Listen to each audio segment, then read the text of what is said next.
Good morning students. మరి మనం నిన్నటి క్లాస్లో ఈ 5th యూనిట్లో సమాంతర కెపాసిటర్స్ యొక్క సమాంతర పలకల యొక్క కెపాసిటర్స్ యొక్క కెపాసిటెన్స్కి ఫార్ములా రాబట్టినాం కదా. సో ఇందులో ఉన్నటువంటి 4 మార్క్ క్వశ్చన్స్ సంబంధించినటువంటి టాపిక్స్లో వెరీ ఇంపార్టెంట్ ఈ క్వశ్చన్ ఏంటిది, సమాంతర పలకల యొక్క కెపాసిటర్ యొక్క కెపాసిటెన్స్కి సమీకరణం రాబట్టండి. సో మనకేమొచ్చింది, సి ఈజ్ ఈక్వల్ టు సమాంతర పలకల యొక్క కెపాసిటెన్సీ సి ఈజ్ ఈక్వల్ ఏమొచ్చింది, ఎప్సిలాన్ ఏ బై డి అని అనుకున్నాం కదా. సో ఇది మనకు ఉన్నటువంటి 4 మార్క్స్ సంబంధించినటువంటి ఈ టాపిక్లో 4 మార్క్స్. ఇంకో 2 వీటి మీదకి వెళ్ళి ఈ కెపాసిటెన్స్ మీదకి వెళ్ళి మనకు బేసిక్ దీని మీదకి వెళ్ళి మనకు ఒకసారి 2 మార్క్స్ కూడా అడిగే ఛాయిస్ ఉంటుంది.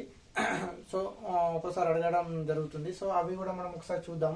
అంటే ఈ 4 మార్క్స్ కింద ఆడినప్పుడు 2 మార్క్స్ కూడా ఒక్కొక్కసారి రేర్ సందర్భంలో అడిగే ఛాన్స్ ఉంది. వాటిలో కొన్ని ఇంపార్టెంట్ క్వశ్చన్స్ మనం ఈరోజు చూద్దాం, ఓకేనా.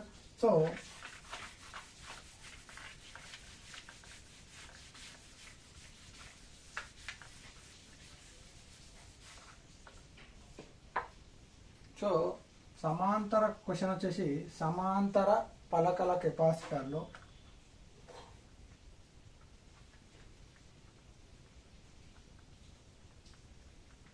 సమాంతర పలకల కెపాసిటర్లో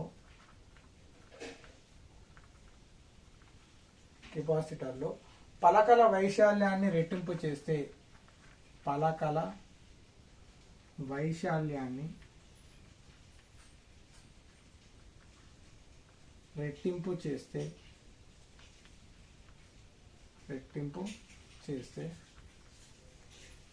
సమాంతర పలకల యొక్క కెపాసిటెన్సీ ఏమవుతుంది అని అడగడం జరుగుతుంది. ఏంటిది, సమాంతర పలకల యొక్క కెపాసిటర్లో పలకల వైశాల్యాన్ని రెట్టింపు చేసినట్లయితే కెపాసిటెన్సీ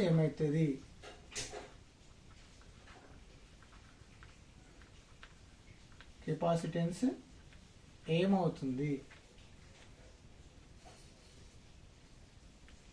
ఏమవుతుంది సో సమాంతర పలకల కెపాసిటర్ అన్నాం. మనం నిన్న చెప్పుకున్నాం ఆల్రెడీ. సమాంతర పలకలు ఏంటిది, సమాంతర పలకల యొక్క కెపాసిటెన్స్కి 2 ఆవేశాలు ఉంటాయి, ఆవేశ సాంద్రతలు ఉంటాయి. సో మనకు ఆల్రెడీ నిన్ననే చెప్పుకున్నాం కదా. 4 marks question very important.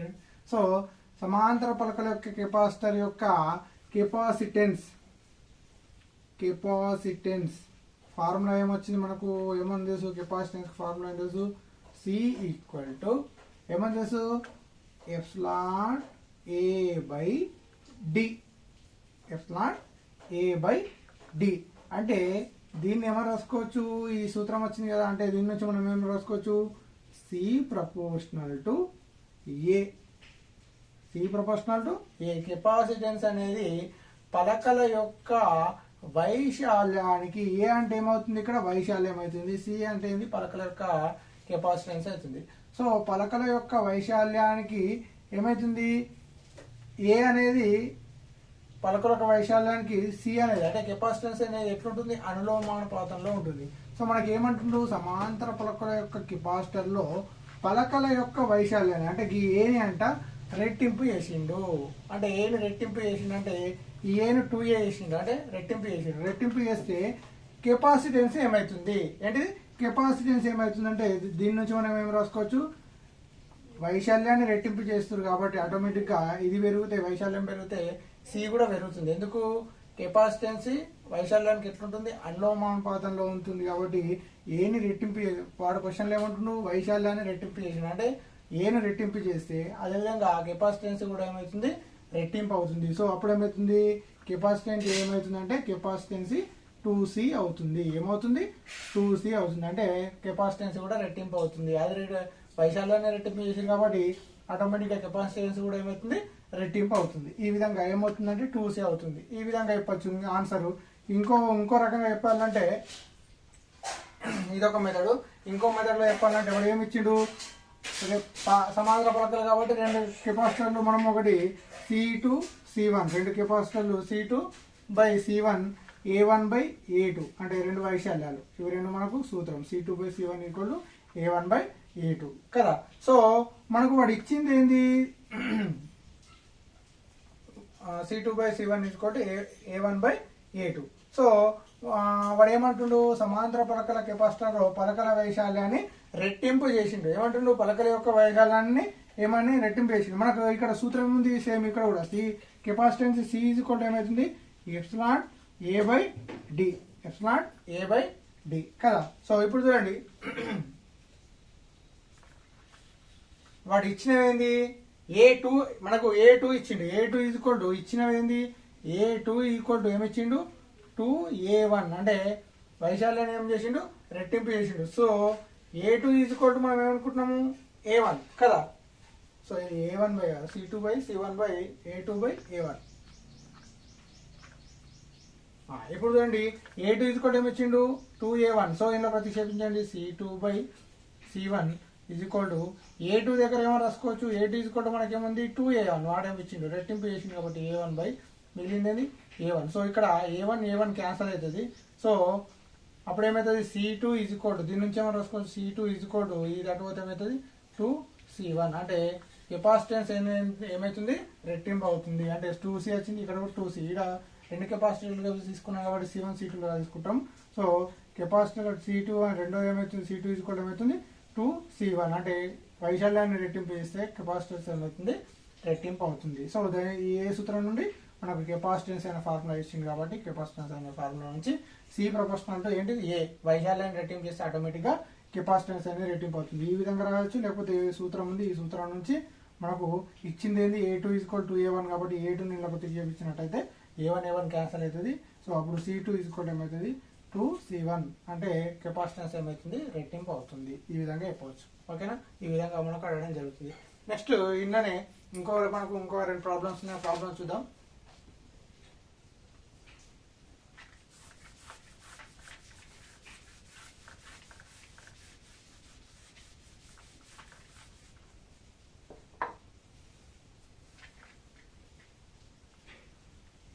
One మైక్రోఫారడే, 1 μF అంటే 1 మైక్రోఫారడే. ఓకేనా, కెపాసిటెన్స్ ని దేనిలో కొలుస్తారు, ఫారడ్లలో కొలుస్తారు అని చెప్పాం కదా. సో 1 మైక్రోఫారడే అండ్ 2 మైక్రోఫారడే అండ్ 3 మైక్రోఫారడే గల కెపాసిటెన్స్ గల కెపాసిటెన్స్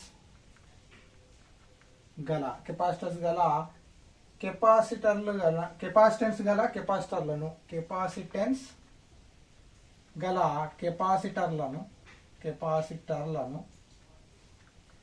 ఎందులో కలిపారంట, సమాంతరంగా కలిపారు.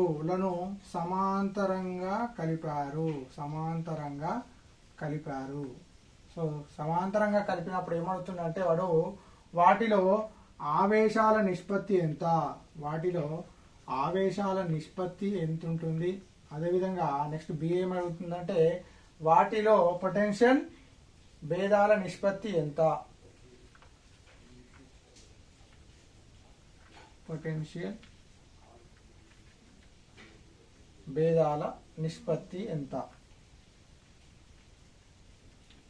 చూడండి వాడు ఏమంటారు 1 μF 2 μF 3 μF కెపాసిటెన్స్ కి మనకు ప్రమాణాలు ఏమన్నాము ఫారడాలలో కొలుస్తామని చెప్పినాం కదా.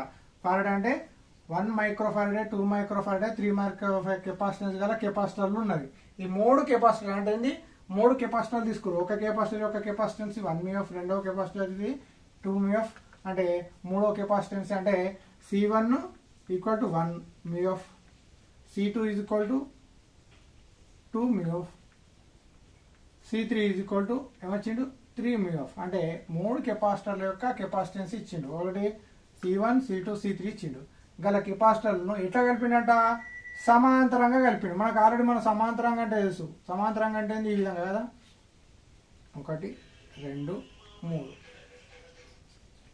ఈ మూడింటిని ఎట్లా కలిపిండట, సమాంతరంగా కలిపిండు. సో ఇది మనకు ఆల్రెడీ తెలుసు. సమాంతరంగా కలిపిండంటే ఈ విధంగా వాళ్ళు ఏముంటుంది కదా. సో ఈ సమాంతరంగా కలిపితే ఇది ఏ బిందువు, ఇది బి బిందువు, ఇది C1 C2 C3 ఇచ్చినట్టయితే ఆవేశాల నిష్పత్తి ఎంత మనకు చూడండి. దానికంటే ముందు మన కెపాసిటెన్స్ కి సూత్రం ఏంది, మనకు C ఈజ్ ఈక్వల్ మనకి ఏమని తెలుసు, Q బై V అని తెలుసు కదా. C is equal to Q by V. C is equal capacitance కి ఫార్ములా ఏంది, C is equal to Q Q/V అంటే so C is equal to ఏమని తెలుసు Q/V కదా. సో ఇప్పుడు మనకి ఏమంటుండు ఆవేశాల నిష్పత్తి అంటుండు. అంటే ఆవేశాల నిష్పత్తి అంటే Qల నిష్పత్తి కావాలా, పొటెన్షియల్ భేదాలు అంటే Vల నిష్పత్తి కావాలా. సో పటాన్ని చూడండి C1 C2 C3. సో ఇక్కడ ఆవేశాలు ఏమవుతున్నాయి Q1 Q2 Q3. పొటెన్షియల్ ఏంటిది V. పొటెన్షియల్ అనేది అన్నిటికీ సమానంగా ఉంటుంది. దేర్ఫోర్ ఇక్కడ ఏంటి V అనేది సమానంగా ఉంటుంది. ఎందుకు ఇది ఏంటిది సమాంతర సంధానంలో కలిపారు కాబట్టి. ఎందులో కలిపారు V అనేది సమానం, అన్నిటికీ పొటెన్షియల్ అనేది ఈక్వల్ గా ఉంటుంది, అన్నిటికీ సమానంగా ఉంటుంది. ఎందుకు ఇది సమాంతర సంధానంలో కాబట్టి V అనేది సమానంగా ఉంటుంది. కానీ Q1 ఆవేశాలు మాత్రం మారుతున్నాయి. సో ఆవేశాలు మారుతున్నాయి అంటే సో ఈ పైన ఉన్న ఈ C Q/V సమీకరణం నుండి C ప్రపోర్షనల్ టు ఏమో రాసుకోవచ్చు Q అని రాసుకోవచ్చు కదా.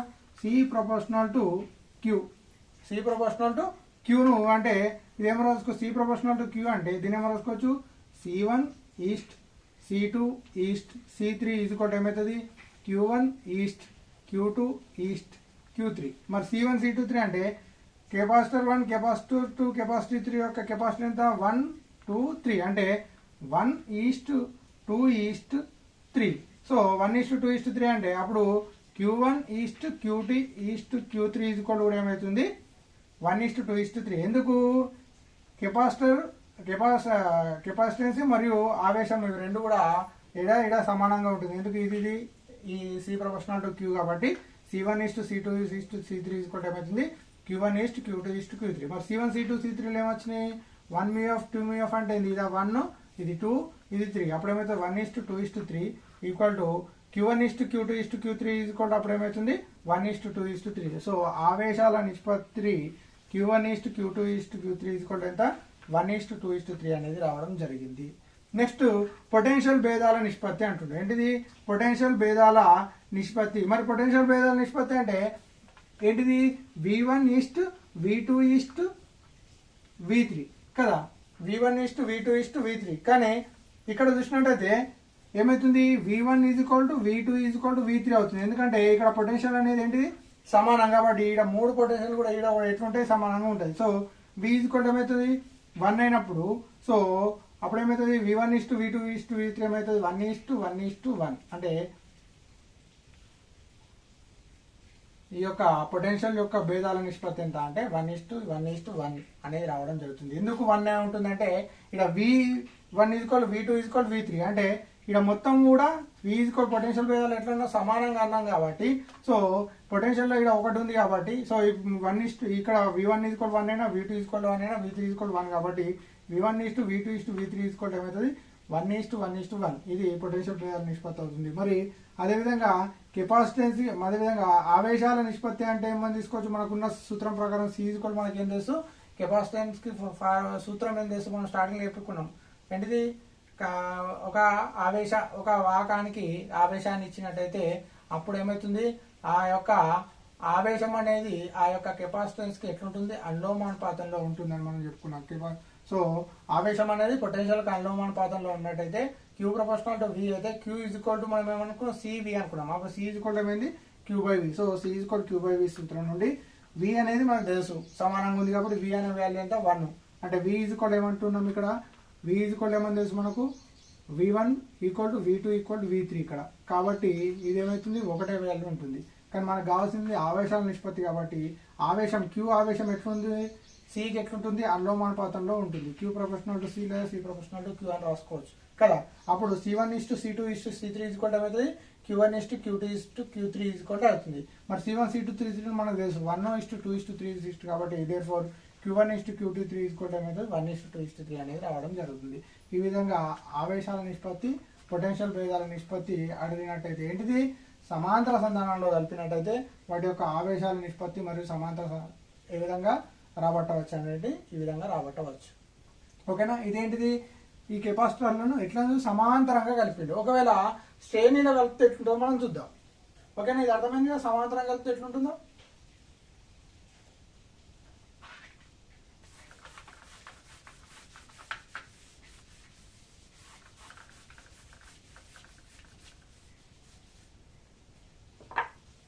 సేమ్ ఇదే question 1 MUF 2 MUF 3 MUF capacitance గల కెపాసిటర్లను వీడ సమాంతరంగా అన్నాడు కదా, ఇక్కడ ఏమంటున్నాము శ్రేణిలో కలిపినట్టయితే, ఇక్కడ ఏమంటున్నాము శ్రేణిలో కలిపినట్టయితే, ఇంతకుముందు సమాంతరంగా కలిపారు, ఇప్పుడు ఏమైతే శ్రేణిలో కలిపితే ఆవేశాల నిష్పత్తి ఎంత, పొటెన్షియల్ భేదాల నిష్పత్తి ఎంత. మనకు ఆల్రెడీ తెలుసు ఫార్ములా ఏంది, C = Q/V. C = మనకేం తెలుసు Q/V. ఇప్పుడు చూడండి ఇది శ్రేణిలో కలిపారు కాబట్టి ఇదే కదా ఒకటవ పలక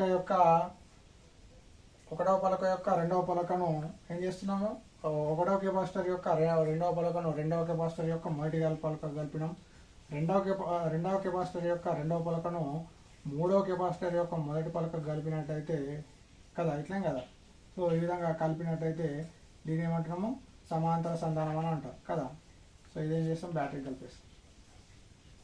ఇక్కడ చూడండి, ఇక్కడ క్యూ అనేది చేంజ్ కాదు, క్యూ ఎట్లుంటుంది AB బిందుల మధ్య క్యూ అనేది మారుతుందా, మారదు, ఎందుకంటే క్యూ ఆవేశం అనేది సేమ్ ఉంటుంది. కానీ ఇవి C1 C2 C3 కెపాసిటర్. అదే మరి పొటెన్షియల్ అనేది పొటెన్షియల్ మధ్య తేడా కూడా మారుతుంది, V2 V3 అనేది మారుతుంది. అంటే ఇక్కడ క్యూ అనేది సమానంగా ఉంటుంది, పొటెన్షియల్ అనేది చేంజ్ అవుతుంది. సో అంటే క్యూ అనేది సమానంగా ఉన్నట్టంటే Q1 = Q2 = Q3 అవుతుంది. సో Q1 = Q2 = Q3 అవుతుంది. అంటే ఆవేశం మొత్తం ఇక్కడ సమానంగా ఉంటుంది. అదేవిధంగా C1 = ఎంత ఇచ్చిండు, 1 MUF అంటే 1. అదేవిధంగా C2 = ఎంత ఇచ్చిండు, 2 ఇచ్చిండు. అదేవిధంగా C3 = ఎంత ఇచ్చిండు, 3 కదా. సో మనకు ఇక్కడ చూడండి C ప్రపోర్షనల్ టు, ఇప్పుడు ఇది Q అనేది తీసేసినట్టయితే C ప్రపోర్షనల్ టు ఏమవుతుంది, C proportional to 1/V. C proportional to 1/V. అంటే పొటెన్షియల్ భేదాల నిష్పత్తి కావాలనుకుంటే దీని నుంచి ఏం రాసుకోవచ్చు, C1 east C2 east V1 east V2 east V3.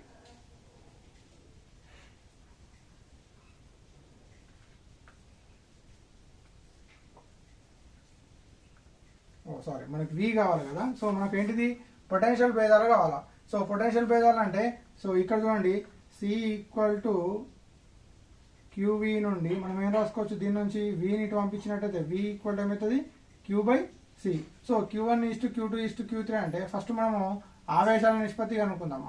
So first ఏంటిది, ఫస్ట్ మనం ఇట్లా కనుక్కుందాం, ఇట్లా ఇచ్చింది. సో ఫస్ట్ ఏ సందర్భం ఏమంటుండు, ఆవేశాల నిష్పత్తి ఎంత, ఆవేశాల నిష్పత్తి ఎట్లుంటుంది, ఆవేశం అన్నింటి దగ్గర సమానంగా ఉంటుంది కాబట్టి Q1 east Q2 east Q3 ఆవేశాల నిష్పత్తి = ఎంత, 1:1:1. అంటే Q1 1 Q2 1 Q3 1 ఒకటి అయిపోయింది. నెక్స్ట్ ఏంది, పొటెన్షియల్ భేదాల నిష్పత్తి కావాలా. సో మన సూత్రం ఏంది, C = Q/V కదా. దీన్ని ఏమో రాసుకోవచ్చు, V = Q/C.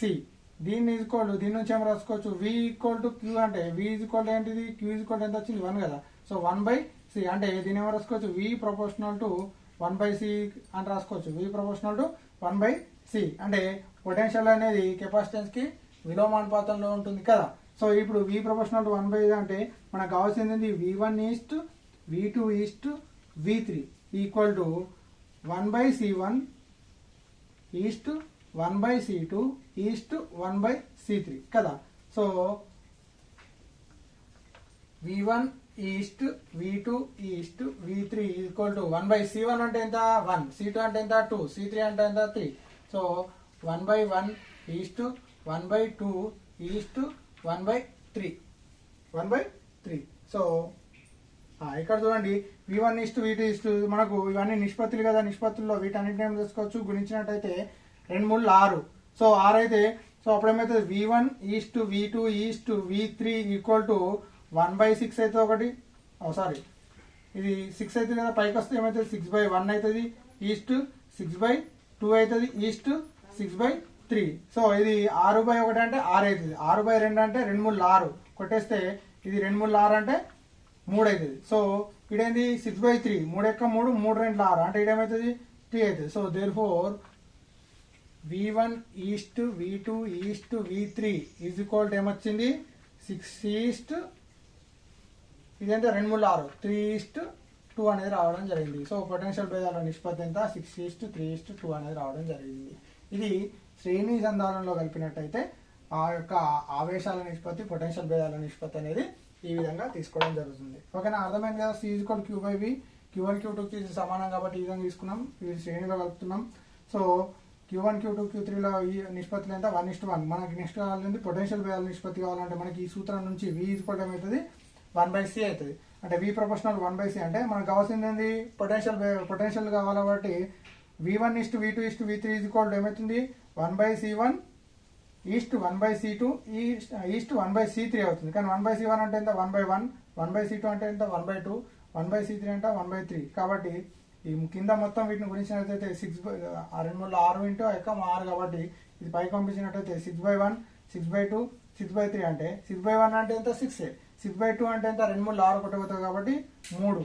నెక్స్ట్ మూడోది ఎంత 6/3 అంటే 3 రెట్లు 6 అంటే V1:V2:V3 ఎంత 6:3:2 నిష్పత్తి. వాటి యొక్క పొటెన్షియల్ భేదాల నిష్పత్తి ఎంత 6:3:2 అనేది రావడం జరిగింది. ఈ విధంగా కొన్ని ఏంటిది కెపాసిటెన్స్లు ఇచ్చి వాటి యొక్క కెపాసిటర్ల యొక్క సమాంతర సంధానంలో కలిపితే, అదేవిధంగా శ్రేణి సంధానంలో కలిపితే ఆవేశాల నిష్పత్తి ఏ విధంగా కనుగొనాలి, అదేవిధంగా పొటెన్షియల్ యొక్క భేదాల నిష్పత్తి ఏ విధంగా కనుగొనాలంటే ఈ విధంగా కనుగొనవచ్చు. ఓకేనా. సో ఈ విధంగా మనకి ఈ చాప్టర్లో 5th యూనిట్లో ఉన్నటువంటి మొత్తం మనకు ఇంపార్టెంట్ టాపిక్ అనేది మనకు ఈ రోజుతో ఈ 5th యూనిట్ అనేది కంప్లీట్ అయింది.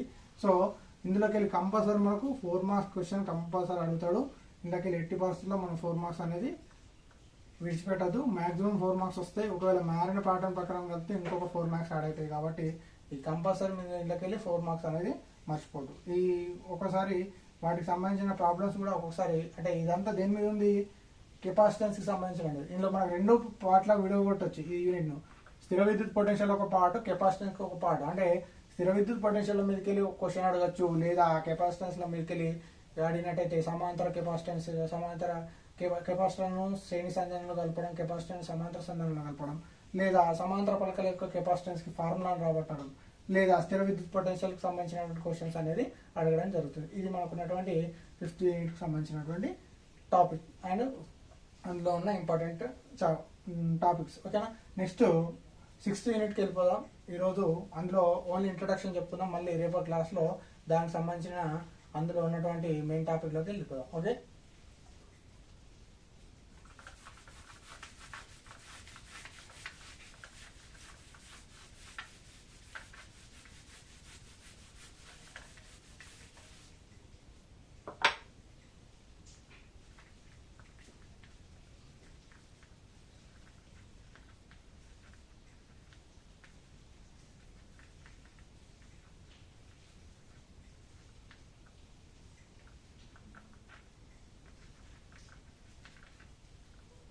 వెరీ ఇంపార్టెంట్ 6th యూనిట్ ప్రవాహ విద్యుత్.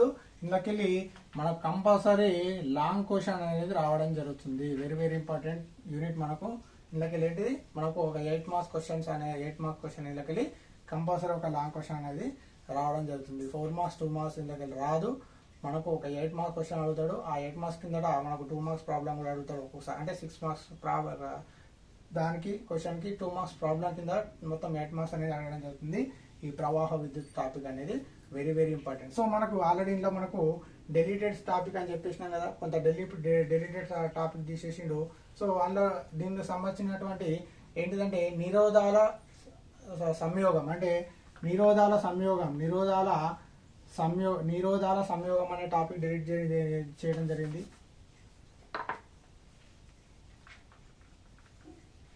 నిరోధాల సంయోగం. సో నిరోధాల సంయోగంలో మళ్ళా సమాంతర సంధానం, శ్రేణి సంధానం. సమాంతర మనం కెపాసిటర్లో ఎట్లయితే సమాంతర సంధానం, శ్రేణి సంధానమే తీసుకున్నాం కదా. సో ఇందులో కూడా నిరోధాల సంయోగం అంటే ఏ విధంగా కలుపుతారు, అందులో సమాంతర సంధానం అంటే ఏంటి, శ్రేణి సంధానం అనేది టాపిక్ అనేది తీసేయడం జరిగింది. సో మరి వివిధ పద్ధతుల నిరోధాలు, వివిధ పద్ధతుల నిరోధాలు అనే టాపిక్ కూడా మనకు ఇందులోకి వెళ్ళి తీసేయడం, అంటే నిరోధాల పద్ధతులు కూడా మనకు తీసేయడం జరిగింది. సో ఈ 2 టాపిక్స్ మనకి తీసేయడం జరిగింది. వీటి మీదకి మనకేం లాంగ్ క్వశ్చన్స్ అడిగే ఛాయిస్ లేదు కాబట్టి మనకు కంపల్సరీ మనకు లాంగ్ క్వశ్చన్ అనేది ఈ మీదకి అడిగే ఛాయిస్ లేదు కాబట్టి ఇది మనకు తీసేయకుండా మనకు ప్రాబ్లం ఏం లేదు. టాపిక్ పెద్దగా తీసేయలేదు. ఫస్ట్ యూనిట్లో తీసేసిన మనకు తరంగాల్లో తీసేసినంత డెలిటెడ్ సిలబస్ ఏం కాదు కాబట్టి ఇందులో అన్ని చదవాల్సిందే మనము. కాబట్టి ఈ యూనిట్లోకి వెళ్ళి మనకు కంపల్సరీ 8 టాపిక్, ఇది డెలిటెడ్ సిలబస్. ఓకేనా, రైట్. సో ఈరోజు టాపిక్ చూద్దాం. మరి ప్రవాహ విద్యుత్ అంటే ఏంది అంటే ఆవేశాలు ప్రవహించినట్టయితే అందులో ఏ విధంగా ఉంటుందో తెలిపేది. ఆవేశాలు ఒకవేళ ప్రవహించినట్టయితే, ఇంతవరకు మనకు ఆవేశాలు ఏంటిది ఒక వ్యతిరేక ఆవేశాలు అవి అని చెప్పుకున్నాం కదా. సో ఆవేశాలు ప్రవహించినట్టయితే ఏ విధంగా ఉంటుందో తెలిపేది చాప్టర్ యూనిట్ అయితే ఈ ప్రవాహ విద్యుత్. సో ప్రవాహ విద్యుత్ అన్న విద్యుత్ ప్రవాహం అన్న ఒకటే. సో మనం చూద్దాం, ఫస్ట్ టాపిక్ చూద్దాం మనము. విద్యుత్ ప్రవాహము,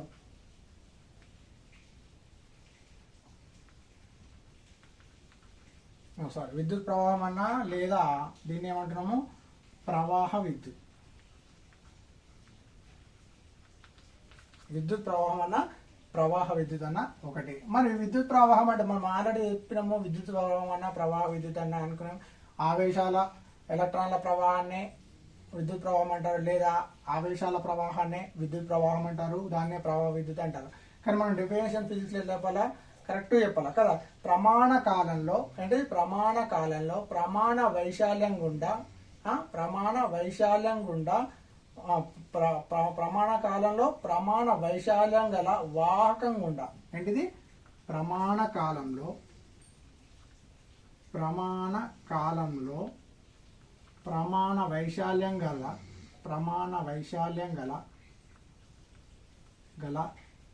వాహకం గుండా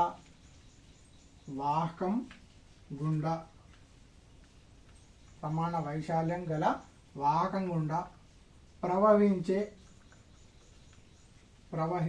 నికర ఆవేశాన్నే ఏమంటున్నాము ప్రవాహ విద్యుత్ అంటారు. ప్రవాహ విద్యుత్ లేదా విద్యుత్ ప్రవాహం అంటారు.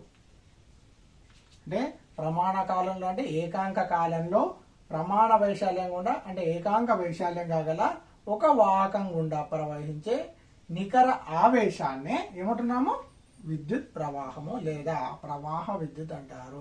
సో విద్యుత్ ప్రవాహాన్ని లేదా ప్రవాహ విద్యుత్తాన్ని ఏమో చేస్తాము ఐతో చూస్తాం. I = Q/T. సో ఇది ప్రవాహ విద్యుత్కి మనము సమీకరణం. I = Q/T. I అంటే ఏంటి విద్యుత్ ప్రవాహము, Q అంటే ఆవేశము, T అంటే కాలము కదా. సో దీని ప్రమాణాలు SI ప్రమాణాలు యాంపియర్ని ఏతో సూచిస్తారు, యాంపియర్లో కొలుస్తారు. లేదా ఇంకో రకంగా కూలుం అంటే ఆవేశాన్ని దేంతో వస్తాం కూలుం ఫర్ సెకండ్, అంటే కూలుం ఫర్ సెకండ్ కూడా మనము చెప్పవచ్చు. లేదా యాంపియర్లలో మనకు విద్యుత్ అనేది కొలవడం జరుగుతుంది. ఇది మనకు ఉన్నటువంటి ప్రవాహ విద్యుత్లో విద్యుత్ ప్రవాహము. నెక్స్ట్ వెరీ వెరీ ఇంపార్టెంట్ ఓం నియమం. ఓం నియమం అనగానేమి మనకు చాలా చాలా ఇంపార్టెంట్. మనకు ఓం నియమం అంటే ఏమిటి?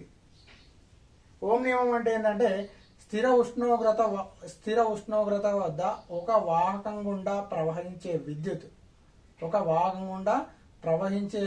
విద్యుత్ ఆ వాహకం యొక్క రెండు చివరల వద్ద ఉన్న పొటెన్షియల్ భేదానికి ఎట్లుంటుందంట అనులోమానుపాతంలో ఉంటుంది. ఈ దృగ్విషయాన్నే ఓం నియమం అంటారు. ఓం అనే శాస్త్రవేత్త నిరూపించింది కాబట్టి ఓం నియమం అని అంటారు. ఏంటిది ఫస్ట్ ఇది స్థిర ఉష్ణోగ్రత అంటే ఉష్ణోగ్రత వద్ద అంటే టెంపరేచర్ ఎట్లుండాలా కాన్స్టాంట్ ఉండాలి. స్థిర ఉష్ణోగ్రత వద్ద ఏంటిది ఒక వాహకం గుండా ప్రవహించే విద్యుత్, ఒక వాహకం గుండా ప్రవహించే విద్యుత్ ఎట్లుంటుందంట ఆ వాహకం రెండు చివరల వద్ద ఉన్న ఆ వాహకం రెండు చివరల వద్ద ఉన్న పొటెన్షియల్ భేదానికి ఎట్లుంటుంది అనులోమానుపాతంలో ఉంటుంది. అంటే ఎట్లుంటుంది స్థిర ఉష్ణోగ్రత వద్ద చాలా ఇంపార్టెంట్, వెరీ వెరీ ఇంపార్టెంట్. ఓం నియమం అంటే స్థిర ఉష్ణోగ్రత వద్ద ఒక వాహకం గుండా ప్రవహించే విద్యుత్ ఆ వాహకం యొక్క రెండు చివరల వద్ద ఉన్న పొటెన్షియల్ భేదానికి ఎట్లుంటుంది అనులోమానుపాతంలో ఉంటుంది. అంటే పొటెన్షియల్ భేదము V = I, లేదా దీన్ని ఏమో రాసుకోవచ్చు ఐ ప్రపోర్షనల్ టు వి అని కూడా చెప్తారు. అంటే విద్యుత్ ప్రవాహం పొటెన్షియల్కి ఎట్లుంటుంది, అనులోమానుపాతంలో ఉంటుంది, లేదా పొటెన్షియల్ లేదా వి అనేది ఎట్లుంటుంది, అనులోమానుపాతంలో ఉంటుంది. దీన్ని ఏమనుకుంటాం అంటే వి ఈక్వల్ టు ఏమో రాస్తామంటే ఈ ప్రొఫెషనల్ టు తీసేసుకుంటే ఆర్ అనేది స్థిరాంకం వస్తుంది. ఆర్ అనేది ఒక స్థిరాంకం అంటాము. వి ఈక్వల్ టు దీన్ని ఐ ఈక్వల్ టు ఏమో రాసుకోవచ్చు, దీని నుంచి వి బై ఆర్ అని కూడా రాసుకోవచ్చు.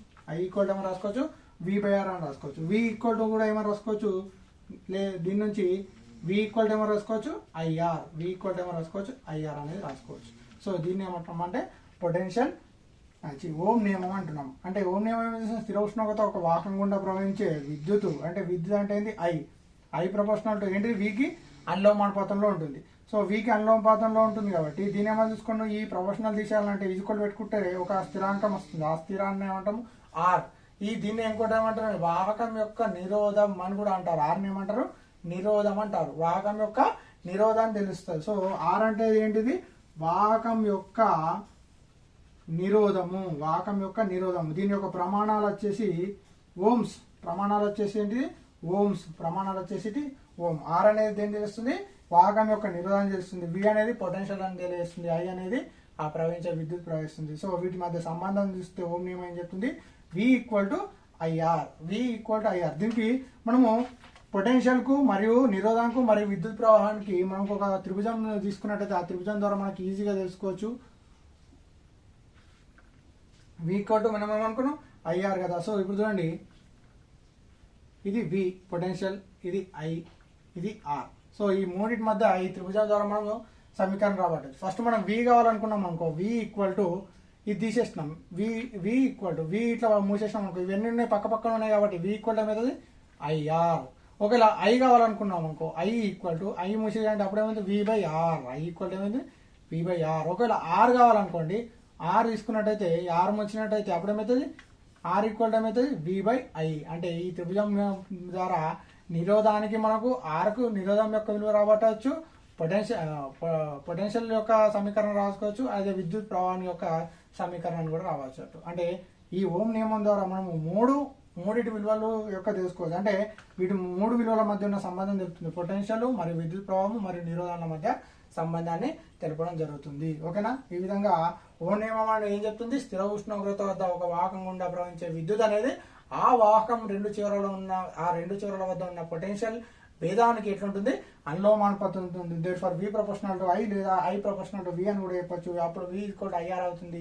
సో ఐ ఈక్వల్ ఏమవుతుంది వి బై ఆర్ అవుతుంది. ఇంకా విధంగా చెప్పాలంటే ఆర్ ఈక్వల్ ఏమని చెప్పొచ్చు వి బై అనేది. ఈ విధంగా ఓం నియమం అనేది తెలుపడం జరుగుతుంది. ఇక్కడ ఆర్ అనేది ఏం తెలియజేస్తుంది అంటే ఆ వాహకం యొక్క నిరోధాన్ని తెలియజేస్తుంది. సో వాహకం యొక్క నిరోధాన్ని దానికి ఒక ప్రమాణాలు ఏమని చేస్తున్నాం, ఓమ్స్ అనేది తెలియడం జరుగుతుంది. సో ఇది ఆర్ అనేది ఒక వాహకం యొక్క నిరోధం. సో ఇది ఓం నియమం అంటే ఏందో ఈ విధంగా తెలుసుకోవచ్చు. నెక్స్ట్ మనకు ఆ విశిష్ట నిరోధం అంటే ఏంది, విశిష్ట నిరోధం అంటే అనేది కూడా అంటే ఏకాంక వైశాల్యము మరియు ఏకాంక పొడవు ఉన్న వాహకంలో ఉన్న విద్యుత్ యొక్క నిరోధాన్నే విశిష్ట నిరోధం అంటారు. సో దీన్ని రోతో సూచిస్తారు. ఓకేనా. సో సరే, ఈ రోజుకు ఈ విద్యుత్ ప్రవాహం అంటే ఏంది, ఓం నియమం అంటే ఏంది మనం ఈరోజు చూద్దాం. రేపటి క్లాస్లో ఆ విశిష్ట నిరోధం అంటే ఏంది మరియు దానికి ఒక సమీకరణం ఏంది.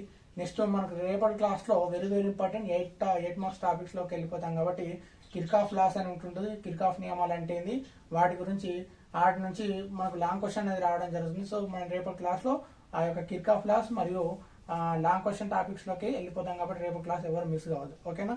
సో ఇద్దరితో ఈరోజు క్లాసు ముగిసినట్టే. రేపటి క్లాస్లో మాత్రం కంపల్సరీ 8 మార్క్స్ క్వశ్చన్ మాత్రం స్టార్ట్ అవుతుంది. Okay right.